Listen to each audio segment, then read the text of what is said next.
Graça e paz. Irmãos, nós achamos por bem fazer entender que quando nós estamos baseando uma série de mensagens num livro, nós não estamos saindo da Escritura. Na verdade, utilizamos um livro porque o autor se empenhou em estudar o tema biblicamente, organizá-lo e aí tornar mais acessível a compreensão. Além do fato de que quando nós falamos em Timothy Keller, estamos falando de alguém que mergulha na Escritura, mas que põe em prática o projeto do Evangelho em plantação de igreja. A partir dos Estados Unidos, que é onde ele realiza seu ministério, mas uma igreja que se estende por várias partes do mundo, inclusive, por incrível que pareça, aqui em João Pessoa, nós temos igrejas, já temos igreja que é alcançada pela Redeemer Church. 200 igrejas, já são 200 igrejas. Então, irmãos, estamos falando de alguém que põe na prática. E queremos ter a humildade de ver Deus usando servos que se submetem ao Evangelho, traz com isso a bênção divina sobre o ministério que exercem, e queremos ter a humildade de dizer, queremos essa mesma bênção, praticando a mesma fidelidade para a glória de Deus também. Por esta razão é que nós não temos nenhuma dificuldade, irmãos, em olhar para um outro ministério como o de Timothy Keller e dizer, Deus, faz com que para a tua glória nós nos aproximemos. E aqui significa ter uma igreja centrada no Evangelho. Gostaríamos de, como texto base da nossa mensagem nesta noite, ler alguns versículos em Colossenses. Colossenses capítulo 1, do verso 19 até o verso 23. Colossenses capítulo 1, do verso 19 até o verso 23. A palavra do Senhor diz assim: pois foi do agrado de Deus que nele, em Jesus, habitasse toda a plenitude da divindade. Aqui é o contexto. E por meio dele, de Cristo, reconciliasse consigo todas as coisas, tanto as que estão na terra, quanto as que estão nos céus, estabelecendo a paz pelo seu sangue derramado na cruz. Antes vocês estavam separados de Deus e, na mente de vocês, eram inimigos por causa do mau procedimento de vocês.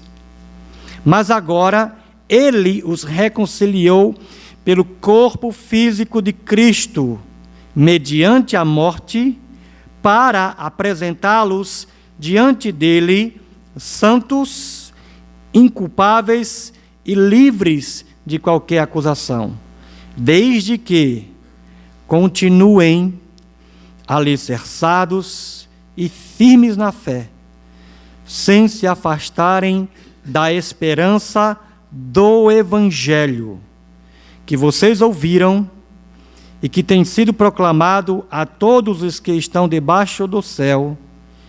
Esse é o Evangelho do qual eu, Paulo, me tornei ministro. Senhor, louvamos o Teu nome por esta noite, por esta oportunidade de estarmos aqui como igreja, para pensarmos no Evangelho, Senhor, buscarmos compreendê-lo melhor e perceber mais claramente as implicações deste Evangelho para nós, individualmente, mas também, neste caso, principalmente como igreja, como coletividade, como corpo. Senhor, usa de bondade, porque somos carentes e necessitados da Tua graça, iluminando os olhos do nosso coração, Senhor. O nosso interesse aqui é exaltar o Teu grande nome em tudo que fizermos como igreja. E isso não vai acontecer se o Evangelho não for o centro, Senhor.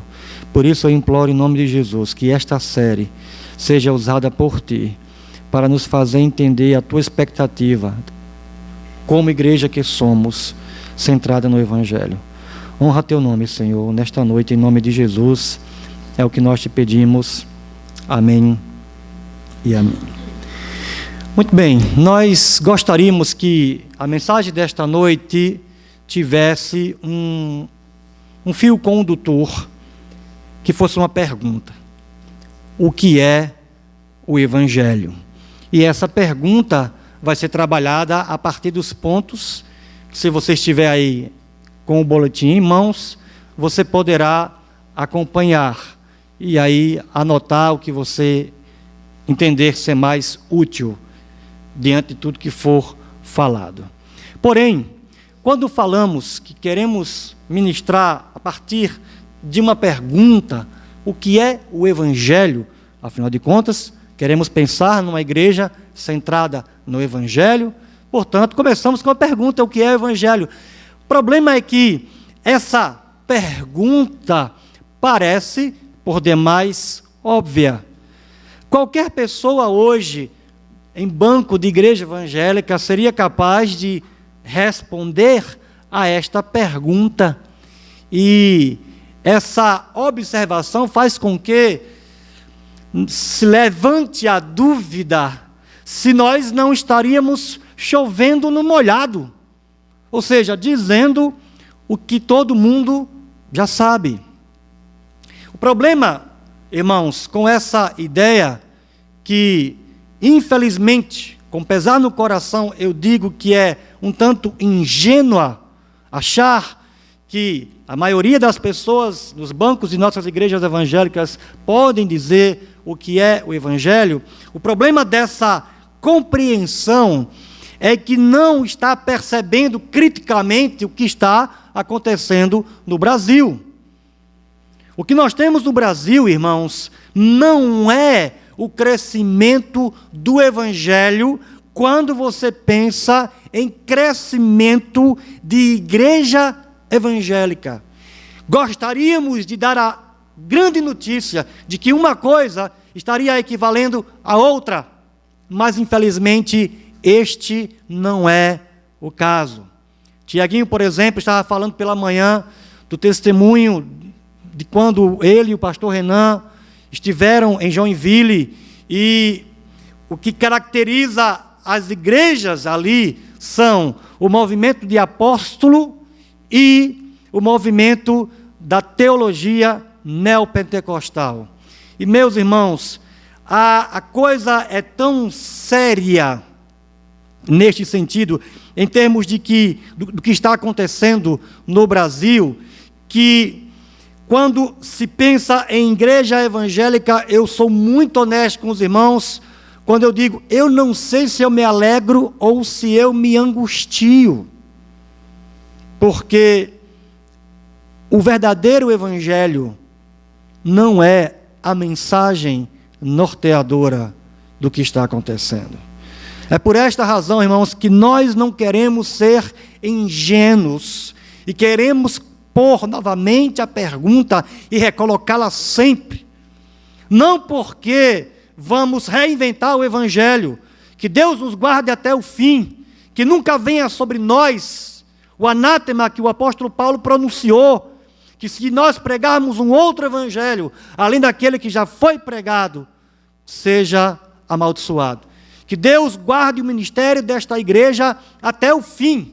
Portanto, o que nós queremos aqui não é reinventar o Evangelho, mas é admitir que diante dos adversários, dos perigos, das fascinações, das seduções que estamos encontrando lá fora, precisamos estar sempre colocando e respondendo a esta pergunta: o que é o Evangelho?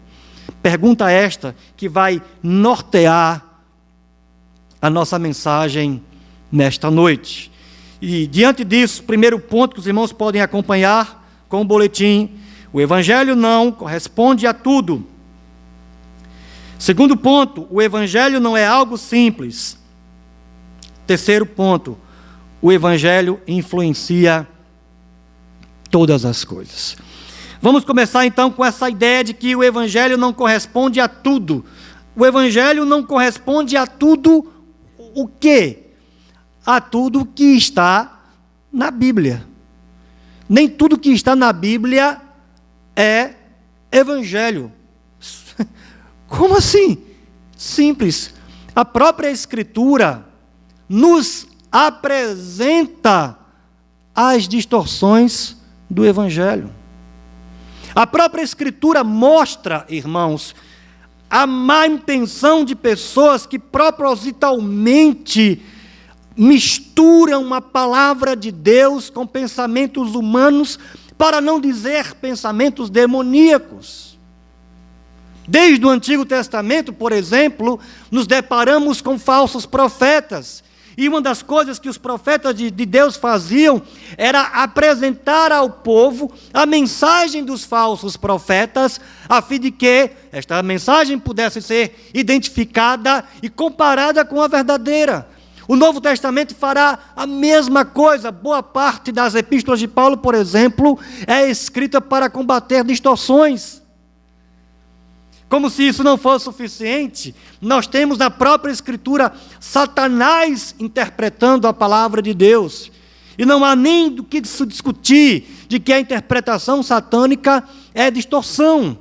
Portanto, nem tudo que está na Escritura é Evangelho. O que é Evangelho?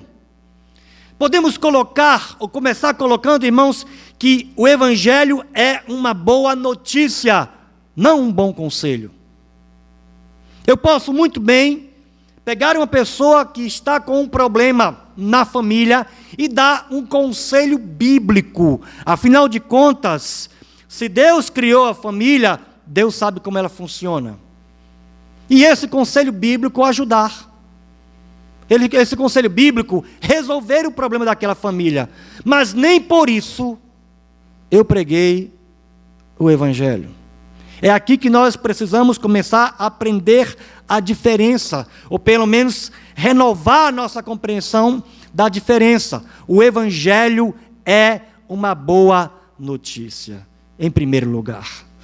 Segundo, o Evangelho é uma boa notícia de algo que foi feito a nosso favor. Irmãos, o Evangelho não é uma notícia para nos dizer o que fazer. O Evangelho é aquela notícia que nos diz o que foi feito a nosso favor ou por nós. E quando você considera essa pergunta, o que é o Evangelho? O Evangelho é a boa notícia daquilo que foi feito por nós, daquilo que foi feito por nós, em termos de redenção. O Evangelho é a boa notícia que nos diz como somos redimidos. E aí, mais uma vez, você vai dando a resposta, e a resposta vai colocando novas perguntas. Por exemplo, o Evangelho é a boa notícia daquilo que foi feito por nós, não daquilo que nós fazemos para sermos redimidos, mas sermos redimidos de quê? Numa palavra ou numa expressão, sermos redimidos da ira vindoura, da ira de Deus, como Paulo diz em 1 Tessalonicenses, capítulo 1. Quando olhamos para o início de todas as coisas, irmãos, particularmente aqui no nosso caso, o capítulo 3 de Gênesis, você encontra a justificativa, a razão para a ira de Deus. E que justificativa é essa? O pecado. O pecado e seus efeitos. Podemos pensar nos efeitos do pecado, em primeiro lugar, em termos psicológicos ou pessoais. Pecado, irmãos, é alienação. Pecado é afastamento, é separação. E essa separação começa com você mesmo. Você tem problemas com quem você é. Você tem problemas com o seu jeito de ser. Adão, irmãos, e Eva, assim que pecaram, experimentaram o medo, a angústia. Eles agora se desconheciam. Ou melhor, se tornaram conhecedores por experiência do bem e do mal. O bem que tinham quando serviam a Deus, lhe obedeciam, e o mal que passaram a ter, agora que buscaram a autonomia e independência de Deus. E quando isso aconteceu, aconteceu para promover uma desordem, em primeiro lugar, neles mesmos. Ouvi a tua voz no jardim e me escondi, porque tive medo. O que mais que o pecado fez? O pecado trouxe efeitos sociais. Um tem que se cobrir, para não revelar a nudez do outro, ou ao outro. A ideia aqui, irmãos, é que a nudez faz com que eu esteja exposto. E estando exposto às minhas fraquezas, às minhas dificuldades, o meu eu problemático que eu passo a ter por causa da queda, aquela pessoa possa usar isso contra mim. Ou seja, a alienação social se dá num contexto de manipulação. Eu uso o outro agora para o meu bem. Isso que o pecado fez. O que mais que o pecado fez? Efeito físico. Que é a prova disso? Basta você olhar para você. Todos nós aqui, não importa a idade, nem mesmo as crianças escapam, e quem é pai aqui sabe disso muito bem. Temos algum problema no nosso corpo. Alguma doença, alguma dificuldade física que cria limites, cria obstáculos para a nossa vida, nos cria certos riscos. Sabe por quê? Porque o pecado criou separação entre você e seu próprio corpo, entre você e a criação. Irmãos, a prova de que há uma desarmonia entre nós e a criação, a maior evidência disso é que, embora nós não desejemos, estamos envelhecendo, estamos adoecendo e certamente iremos morrer. Olhamos para a criação e encontramos tsunami, encontramos terremoto, encontramos seca, encontramos desastres naturais. Tudo isso como evidência da bagunça física que o pecado veio fazer.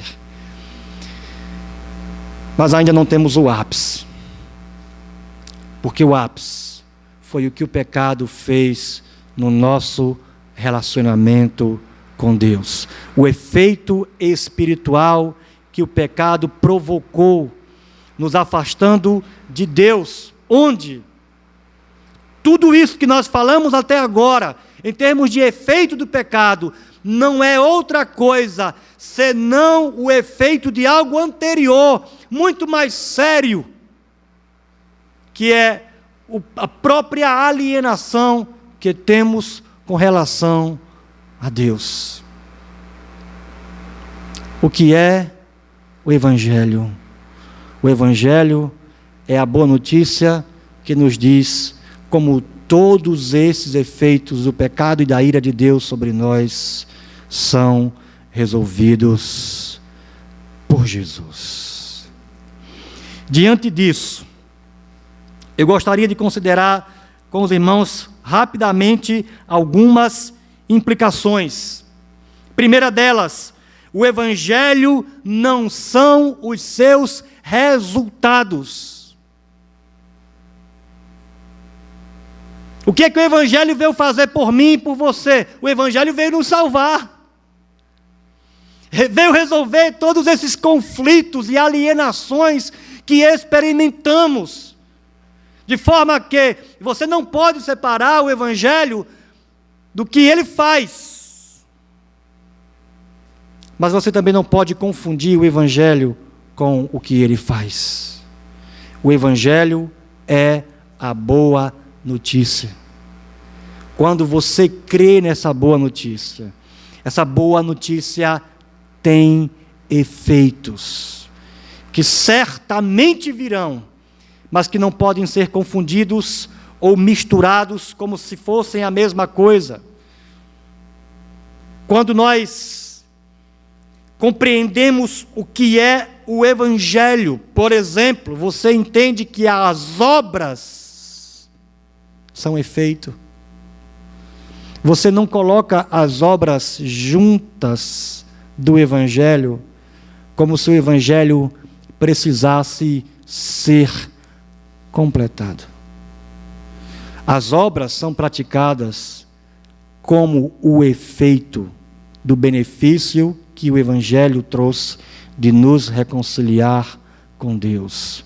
Portanto, não podemos confundir os efeitos do Evangelho com o Evangelho. O Evangelho é a boa notícia. O que ele fará é a consequência. Não podemos separar, mas não podemos confundir. Segunda implicação, o Evangelho tem dois inimigos: o legalismo e o antinomismo, ou, se você preferir, numa linguagem mais fácil, mais acessível, o moralismo e o relativismo. O que é o moralismo? O moralismo é aquela proposta de que, embora você tenha que crer não é suficiente. Tem que ter uma pitadinha de obediência. Tem que ter aí as regrinhas. Deus tem que ver algo de bom em você, além da fé. Fé é necessária. A cruz é necessária, mas ela não é suficiente. Em contrapartida, o antinomismo, que significa contrário à lei, ou seja, sem regras, sem princípios, sem mandamentos, sem lei, diz o seguinte: já que é pela fé, não importa o que você faz ou deixa de fazer, viva do jeito que você quiser. Observe que os dois inimigos do Evangelho têm as suas fascinações. E seremos, pessoalmente, aqui individualmente, seremos fascinados ou por um aspecto, no caso aqui um dos inimigos, ou o outro inimigo. Aí vai depender da sua criação, do seu histórico familiar, das suas amizades, talvez da igreja onde você tenha crescido. Aí são variantes distintas. O fato é que o problema dos inimigos do Evangelho, o moralismo e o relativismo, é que eles são fascinantes porque se parecem com o Evangelho. Afinal de contas, o Evangelho nos dá mandamentos. Mandamentos, moralismo. O Evangelho nos diz que nós não praticamos boas obras para sermos aceitos por Deus. Já fomos aceitos em Cristo Jesus. Relativismo. Perceba que os inimigos se tornam atraentes porque eles se parecem. E, gente, o Evangelho não é o meio termo entre moralismo e relativismo. O Evangelho não é encontrar o equilíbrio entre seus inimigos. Seus inimigos são distorções.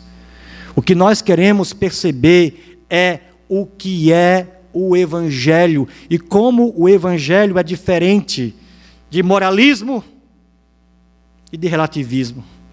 Não só em termos de conteúdo, mas igualmente em termos de seus efeitos. O que o Evangelho de fato faz por alguém não pode se comparar ao que o moralismo faz ou ao que o relativismo faz. Terceira implicação: o Evangelho tem capítulos. Se você já tentou ler um livro que conta uma história, que esteja dividida essa história em capítulos, você provavelmente não vai entender se você experimentar ler o primeiro capítulo e pular para o último. A não ser, é claro, que você já conheça a história, mas se você está lendo aquela história pela primeira vez, não vai fazer sentido. Você terá extrema dificuldade de compreensão. Irmãos, o Evangelho não é uma coletânea de artigos. Não é um livro que apresenta-nos uma coletânea de artigos que podem ser lidos sozinhos, soltos, independentes. Você não precisa de um capítulo para entender o outro. O Evangelho é uma história. Uma história que pode ser narrada em termos individuais. Por exemplo, quando você faz a pergunta: o que eu faço para ser salvo? Aí eu posso elaborar alguns capítulos para você. Posso elaborar o capítulo de que você é um pecador. Eu posso elaborar o capítulo que você não consegue resolver sozinho o problema do pecado, você não consegue obedecer a Deus por conta própria. Eu posso elaborar o capítulo de que o que você não podia fazer por você mesmo, Deus fez completa e suficientemente na pessoa bendita do seu Filho de Jesus. E eu posso elaborar o capítulo de que se você crê no que Jesus fez, a vida eterna começa aqui agora e termina num céu maravilhoso, cheio de glória e de uma alegria indizível. Eu posso colocar o Evangelho nesses termos, capítulos completamente ligados uns aos outros. Eu posso colocar o Evangelho respondendo a pergunta: o que eu faço para ser salvo? Mas o Evangelho não só veio resolver o problema de Leonardo, porque Leonardo não era o único com problema. Todos éramos cheios, e somos, na verdade, cheios de problema. A criação está aí, cheia de problemas. E o que é o Evangelho? O Evangelho não veio resolver simplesmente meus problemas. O Evangelho veio resolver todos os problemas, tudo que o pecado fez de ruim. Foi o que o pecado veio, o Evangelho veio resolver. É por isso que, se você prestar atenção ao texto que nós acabamos de ler de Colossenses, o Evangelho que nos é apresentado aqui é o Evangelho do indivíduo, que resolve o maior problema do homem, a pessoa, com Deus. Mas o Evangelho é social e, acima de tudo isso, o Evangelho é cósmico. Sabe o que isso significa? Que responder à pergunta: o que eu farei para ser salvo, é importante, mas não é suficiente. Se você quer ajudar as pessoas a entender o Evangelho, essa pergunta precisa ser feita, mas ela não é a única que tem que ser feita. Você tem que fazer uma outra pergunta também: o que é que Deus está fazendo na história, em Cristo Jesus, para resolver o problema da criação? Mas sabe o que é que você percebe quando você responde a essa pergunta? Que o Evangelho é um projeto cósmico. O Evangelho é um projeto que inclui todo o universo de Deus, que inclui o mundo físico e o mundo espiritual, aquilo que está no céu e aquilo que está na terra, como Paulo diz no texto de Colossenses. E aí o Evangelho não é só Deus restaurando você. O Evangelho é Deus colocando você para fazer parte de um processo de restauração cósmica. Uma restauração cósmica da qual você também vai desfrutar no final, porque você está sendo elevado para os novos céus e nova terra, onde lá você vai ouvir: servo bom e fiel, foste fiel no pouco, sobre o muito te colocarei. É para esta nova criação cósmica que você está sendo levado E para esta nova criação cósmica, você é chamado para se envolver com este projeto por meio do Evangelho. Porque o Evangelho não está salvando só você. O Evangelho quer salvar a sua cidade. O Evangelho veio para restaurar a criação. É quando nós, irmãos, começamos a perceber todas essas dimensões e capítulos do Evangelho, que você começa a compreender o que é o Evangelho, o que é que o Evangelho vem fazer e o que é que você tem que dizer às pessoas de o que é que o Evangelho faz por elas, pelo ambiente onde elas estão e por tudo que Deus trouxe à existência. Quarta implicação desse primeiro ponto: o Evangelho traz unidade a tudo que fazemos no ministério da igreja. Irmãos, tudo na igreja tem que estar ligado ao que o Evangelho veio fazer. Preste atenção. Não estamos aqui preocupados simplesmente em ter famílias restauradas, famílias equilibradas. Isso não nos encanta. Se essas famílias restauradas e equilibradas não trouxerem glória para o nosso Deus. O Evangelho é o Evangelho da glória de Deus. Tudo que a igreja faz, irmãos, de evangelismo, de missões, de aconselhamento, de socorrer os que sofrem, de defender a fé, tudo é porque o Evangelho amarra tudo o que acontece na igreja com esse propósito: trazer glória ao nosso grande Deus. Famílias restauradas e equilibradas, é possível conseguir sem Evangelho. Agora, famílias restauradas que vivem para a glória de Deus, somente o Evangelho faz. É por isso que o Evangelho é esta amarra, é esta unidade para tudo que fazemos na igreja em termos ministeriais. Segundo ponto, o Evangelho não é algo simples. Talvez essa afirmativa choque você, porque até hoje o que você provavelmente tem ouvido é que o Evangelho é simples. Afinal de contas, eu chego para alguém e digo: olha, você é um pecador, você não pode resolver seu problema. Deus resolveu o seu problema em Cristo. Creia em Jesus, você terá seus pecados perdoados e vai morar no céu. Em que isso não é simples. Entenda aqui, uma coisa é eu ter uma compreensão inicial sobre algo completo.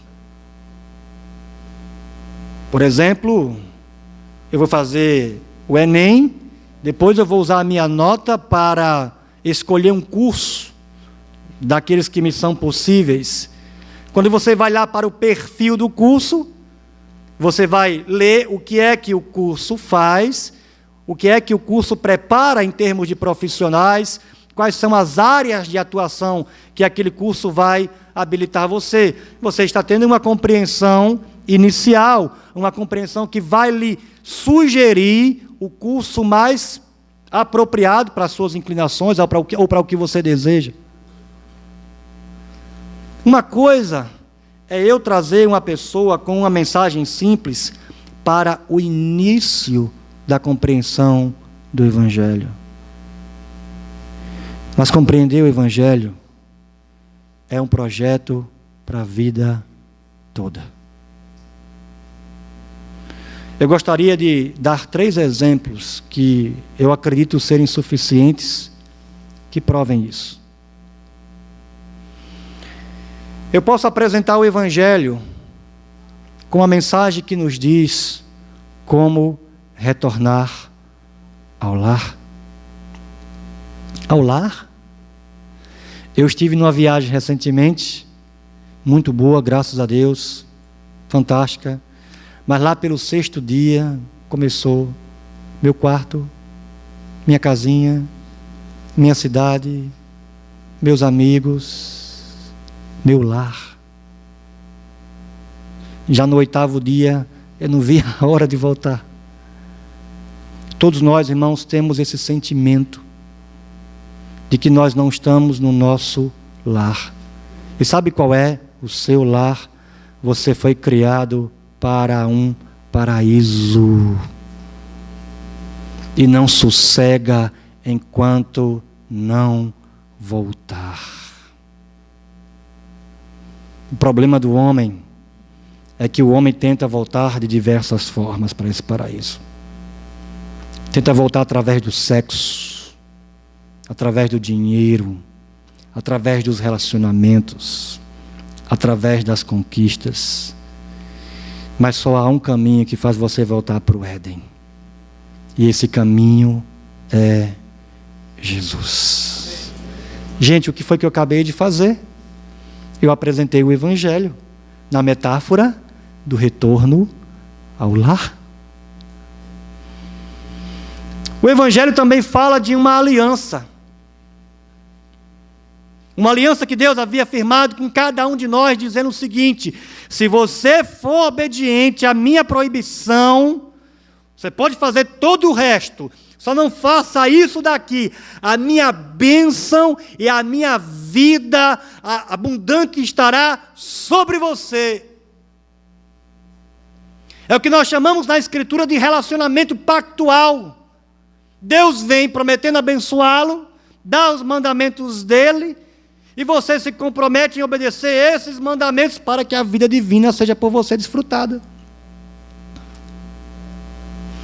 E aí olha que interessante, minha família está muito bem, obrigado, as finanças estão equilibradas, estou feliz na minha profissão, mas eu sinto que falta alguma coisa, sempre tem alguma coisa. Que é uma prova disso lastimável, mas é um fato. Muitas pessoas sonham em ser celebridades. Olha, se você desse oportunidade a quem quisesse ser celebridade, você ia ter mais celebridade do que fã. Porque há uma ilusão que permeia esse desejo por ser celebridade. Poxa, eu vou ter todo o dinheiro que eu quero, eu vou ter prestígio, eu vou ser uma pessoa amada, eu vou ter condição de resolver meus problemas. Aliás, eu não vou ter nem problema, porque dinheiro resolve tudo, pelo menos quase tudo. E aí sabe qual é a tragédia de boa parte dessas celebridades? Quando elas chegam no topo e têm tudo o que querem, está faltando alguma coisa. Aí o caminho das drogas é a próxima sequência. E não poucas dessas celebridades põem fim à própria vida. Sabe o que isso significa? Significa que há uma aliança que foi quebrada, que lhe daria vida abundante. Mas como esta aliança foi quebrada, você não pode desfrutar desta vida abundante. O que Jesus veio fazer? Ele cumpriu a aliança no seu lugar. Ele recebeu a maldição da aliança no seu lugar. Ele restaurou esta aliança no seu sacrifício. E agora esta aliança passa a estar vigente sobre você novamente. E a bênção de Deus começa nesta vida para ser consumada no porvir.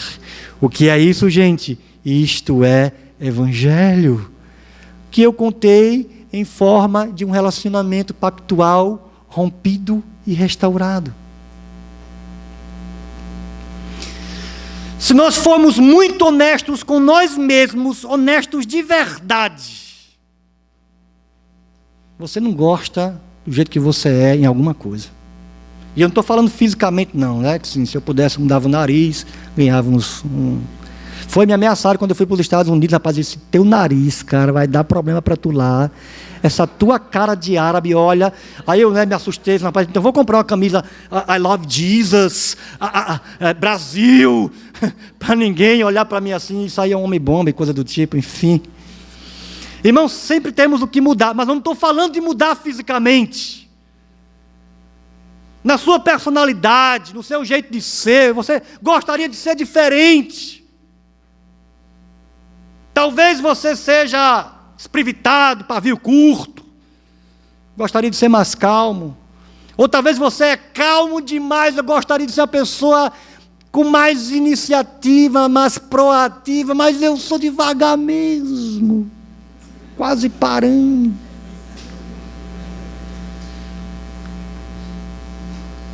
Todos nós temos algo, irmãos, que a gente não gosta.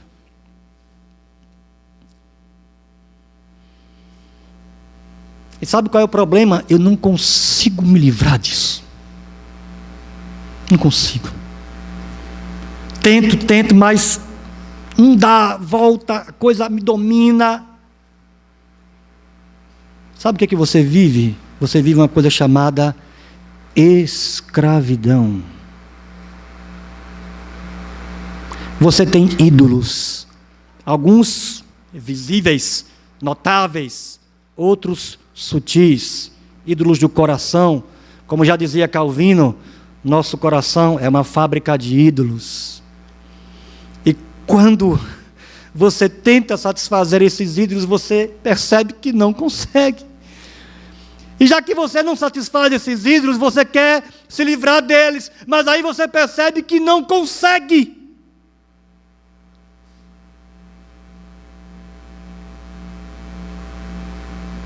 Você está escravo. E sabe quem é que liberta escravos? Rei.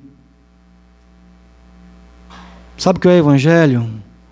O Evangelho é o anúncio de um reino que veio destruir o poder do reino das trevas na sua vida e transportar você para o reino do Filho do seu amor. Neste reino, você experimenta a liberdade do Espírito de Deus e salta de alegria na presença do Senhor. O que é isso, gente? Isto é Evangelho contado, usando a comparação de reino, de escravidão, de libertação. Veja, eu poderia multiplicar aqui as analogias e as comparações, e todas elas serviriam para aprofundar a nossa compreensão do Evangelho. Nenhuma delas, por si só, traz a riqueza do Evangelho. Cada vez mais eu posso aprender acerca do Evangelho, do que o Evangelho veio fazer e dos seus resultados. Portanto, gente, o Evangelho não é algo simples, em termos de você sempre poderá aprender mais sobre o que é o Evangelho. Por fim, respondendo à pergunta, o que é o Evangelho influencia todas as coisas. O que é o Evangelho? O Evangelho é o que Jesus veio fazer por nós. E aí eu queria chamar para você a sua atenção para as dimensões do Evangelho. 3 delas. A primeira delas é a dimensão de cima para baixo. Eu estou falando do Rei da Glória, adorado por anjos, mas que deixa a glória, assume forma humana, é obediente até a morte, e morte de cruz. Foi assim que Jesus veio nos salvar. Você crê nessa dimensão do Evangelho? Se você crê nessa dimensão do Evangelho, essa dimensão do Evangelho vai trazer impacto sobre você. Jesus está com seus discípulos, pega uma toalha, se despe e vai lavar-lhes os pés. Jamais, Senhor, o Senhor vai me lavar os pés. É o que Pedro diz. Sabe por quê? Era uma atividade extremamente humilhante. Um judeu escravo não podia lavar os pés. Algumas famílias mais abastadas, de mais condição, tinham um escravo só para lavar os pés, mas esse escravo não podia ser judeu, porque era por demais humilhante. Jesus vai lá como Senhor, como Ele mesmo diz: eu sou o Senhor, vocês me chamam de Senhor, e eu sou, mas eu fui servo de vocês. Você crê na dimensão de cima para baixo do Evangelho? Então, a lista que vai aumentar não é a lista das pessoas que servem você. A lista que vai aumentar é a lista das pessoas que você serve. Jesus diz: o maior, o que está sobre todos, é o que é servo de todos. Você quer estar no topo, meu irmão?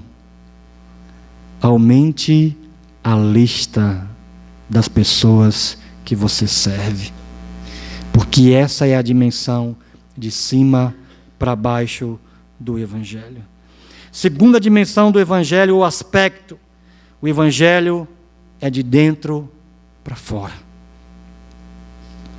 A religião diz: tenha performances, realize boas obras, Deus vai amar você, vai aceitar você e vai fazer morada em você. O Evangelho diz: creia.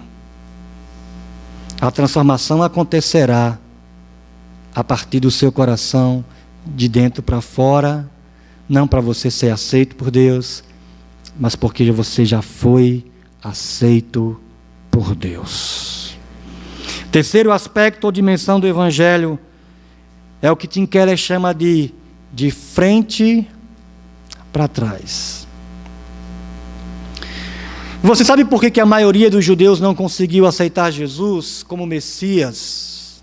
Sabe por quê? Porque as expectativas eram do Messias político, poderoso, derrotando Roma, que sentaria no trono de Jerusalém. Jamais poderiam aceitar um Messias que seria o servo sofredor de Isaías. Quando Jesus começa a profetizar a sua morte de cruz, o sofrimento que vai lhe seguir, Pedro diz: jamais, Senhor. Sabe qual é a dimensão do Evangelho de frente para trás? É que para você estar na frente, primeiro você precisa estar atrás. Antes de Jesus vir como o Rei dos Reis e Senhor dos Senhores, nas nuvens com a glória do Pai e cercado dos anjos, Ele veio como o servo sofredor, na manjedoura. O trono de Jesus não era ao lado do Pai, o trono de Jesus estava lá na cruz. Você crê nessa dimensão do Evangelho, de trás para frente? Primeiro você vem atrás, humilhado, para depois estar na frente. Você crê nessa dimensão? Se você crê nessa dimensão, isso vai mudar a sua maneira de fazer as coisas. Jesus chegou simplesmente e disse: você for convidado para um jantar, não vá para o lugar de honra. Vá para o lugar modesto. E aí o dono da festa, vendo você, convide você para o lugar de honra, e perante todos você seja exaltado. Porque se você for para o lugar de honra primeiro, e chegar alguém mais importante que você, e você vai ser constrangido, porque o dono da festa vai dizer: por favor, sai desse lugar e vá ali para trás, porque uma pessoa de maior respeito chegou e eu quero dar esse lugar de honra para ela. Irmãos, foi isso que Jesus fez. Ele veio primeiro como servo humilde, humilhado, para depois ser exaltado. A sequência bíblica é: primeiro o sofrimento, depois a glória. Se você crê nessa dimensão do Evangelho, eu convido você a questionar que tipo de serviço você escolhe para desempenhar na igreja. Você só escolhe estar aqui? Eu tenho capacidade para estar aqui. Mas qualquer serviço que me coloque nos bastidores, eu não consigo, sabe? Eu tenho dificuldade. Eu vou dizer para você qual é a sua dificuldade. A sua dificuldade é que você ainda não compreendeu a dimensão de frente para trás do Evangelho. A sua dificuldade é que você não compreendeu que estar realizando uma obra na frente dos outros traz muito mais risco do que a obra que é realizada nos bastidores, porque aqui meu coração corre riscos, pelos aplausos, pelos elogios. Quem faz obra de bastidor está mais seguro de receber os aplausos de Deus, porque somente Deus está vendo.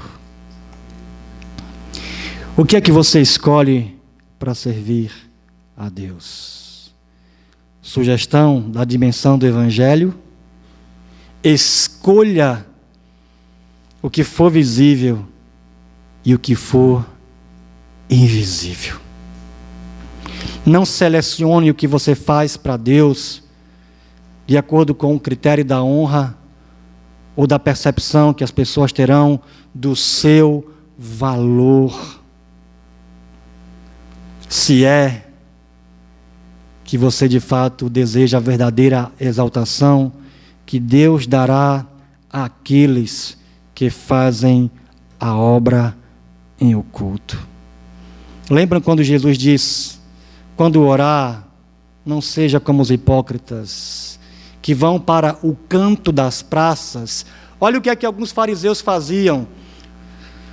O judeu tinha aquele hábito de orar a Deus 3 horas por dia, aqueles horários, 3 momentos no dia, aquele horário específico, 9, 12 e 3 horas da tarde. Sabe o que é que alguns fariseus faziam? Eles programavam a sua agenda para que quando fossem nesses horários, eles estivessem em lugares públicos. E aí piedosamente, se voltavam para Jerusalém, e os que passavam ali diziam: que homem piedoso. Jesus diz: já recebeu a recompensa, o aplauso dos homens. A recomendação de Jesus é: vá para o seu quarto, feche a porta e ore a seu Pai em secreto. Eu tenho para mim, irmãos, que quanto mais secreta for a obra,